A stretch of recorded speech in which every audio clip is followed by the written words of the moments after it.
Class 9 इसमें अध्ययन कर रहे थे हम क्या हमारे आसपास के पदार्थ शुद्ध हैं। ये तो हम जान चुके हैं कि हमारे आसपास के पदार्थ शुद्ध तो नहीं, कैसे हैं, अशुद्ध हैं, यानी कि कैसे हैं वो मिश्रित हैं। अर्थात हमने क्या बता दिया था आपको, मिश्रण के बारे में हमने अध्ययन कर दिया। अब मिश्रण के बारे में बहुत सारी चर्चाएं करने के बाद विलय और विलायक के बारे में यहाँ आपको बता दिया था। अब विलायक में से विलय पदार्थ को पृथक करना क्या होगा, विलयन में से विलय पदार्थ को क्या करेंगे, पृथक करेंगे। तो इनको पृथक करने की अलग अलग विधियां हो सकती हैं। वो विधियां किस आधार पर होंगी कि विलयन किस प्रकार का होगा। ठीक है, अब कई बार जिस विलय का हमको पता है, जिस समस्या को हम जानते हैं, तो समस्या को समाधान करने के लिए हम पहले से कोई ना कोई तरीका अपना कर रखते हैं।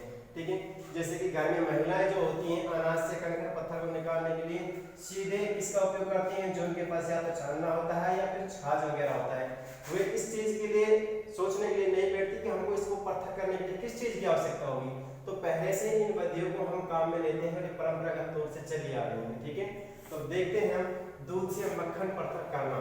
ये विधि बहुत पुरानी है, ठीक है, और परंपरागत रूप से इस विधि का प्रयोग हम करते आ रहे हैं। सबसे पहले तो ये पता होना चाहिए कि हमको दूध है क्या। इससे पहले हम आपको बता चुके थे दूध कैसा है, एक विषमांगी निलंबन पदार्थ है। अर्थात इसके अंदर पार्टिकल्स तो होंगे, वो हमको दिखाई तो नहीं देंगे, लेकिन इसको हम छानने की क्रिया के माध्यम से पृथक तो नहीं कर सकते, लेकिन इनको पृथक करना जरूरी है। यानी कि हम पृथक करेंगे तभी तो हमको क्रीम या मक्खन उससे प्राप्त होगा। तो इसको पृथक करने के लिए हम एक विधि को अपनाते हैं। इस विधि का नाम है अपकेंद्रण विधि। क्या नाम है उसका, अपकेंद्रण विधि। अपकेंद्रण विधि में क्या होता है, एक रोड होती है और रोड के अंदर नीचे छोटे छोटे क्या लगे होते हैं, छोटे पंखे में संरचना बनी होती है। वो जब उसके अंदर स्पीड से घूमता है तो उसके जो भारी कण होते हैं वो तो क्या हो जाएंगे, नीचे बैठ जाएंगे, हल्के कण ऊपर आ जाते हैं। तो देखिए क्या है, अपकेंद्रण सिद्धांत के अनुसार जब दूध को अपकेंद्रण यंत्र, आप अपकेंद्रण यंत्र आपके घरों में भी यूज करते हैं, आपके रसोई घर में भी एक रई होती है। क्या होती है, रई। रई क्या है, एक प्रकार का अपकेंद्रण यंत्र है। जब इस अपकेंद्रण यंत्र को दूध के अंदर घुमाया जाता है तो भारी कण जो होते हैं क्या हो जाएंगे, नीचे बैठ जाएंगे, और हल्के कण कहाँ जाएंगे, ऊपर आ जाएंगे। इस प्रकार दूध से मक्खन को क्या कर लिया जाता है, पृथक कर लिया जाता है। आप देखते हैं घर की जो महिला होती हैं, आजकल तो रई आ रही है इलेक्ट्रिकल, उसके अंदर लगा दिया जाता है और उसके अंदर जो अपकेंद्रण छड़ होती है वो घूमती है, उससे मक्खन ऊपर की ओर आ जाता है। लेकिन प्राचीन काल की महिला या फिर अब भी कई गांव में स्थानों पर ऐसी है जो हाथ के माध्यम से उसको मथनी के माध्यम से मथा जाता है और मक्खन को उससे प्राप्त कर लिया जाता है। तो सारा का सारा जो काम है क्या कहलाता है, अपकेंद्रण कहलाता है। ठीक है, तो एग्जाम में आपसे पूछ सकता है कि अपकेंद्रण क्या है, या फिर पूछ सकता है अपकेंद्रण के सिद्धांत पर आधारित कौन कौन से और काम किए जा सकते हैं। इसीलिए हमने आपको बताया अपकेंद्रण के कौन कौन से अनुप्रयोग हैं। तो सबसे पहले तो आप इसमें देख रहे हैं दूध से क्रीम को पृथक करने में किसका प्रयोग किया जाता है, अपकेंद्रण सिद्धांत को उपयोग में लाया जाता है। अब बात करते हैं हम आधुनिक जमाने में वॉशिंग मशीन।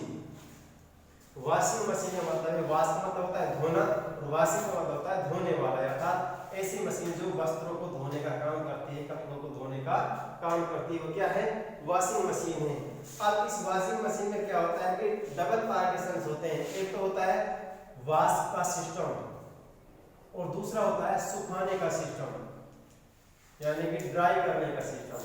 अब इसमें जब कपड़ों को सुखाया जाता है तो उसमें अलग से एक अपकेंद्रण यंत्र लगा होता है और वो अपकेंद्रण यंत्र क्या करेगा, भीगे हुए कपड़े से पानी को नीचे ओढ़ने में काम करेगा। तो आपसे पूछ सकता है वॉशिंग मशीन किस सिद्धांत पर कार्य करती है, तो वॉशिंग मशीन अपकेंद्रण के सिद्धांत पर आधारित है। ठीक है, इसके बाद देखिए आप जब भी हॉस्पिटल जाते हैं तो वहां पर आपके रक्त की जांच की जाती है, आपकी यूरिन की जांच की जाती है। तो इनकी जांच करने के लिए वो आपसे क्या लेंगे, सैंपल लेंगे।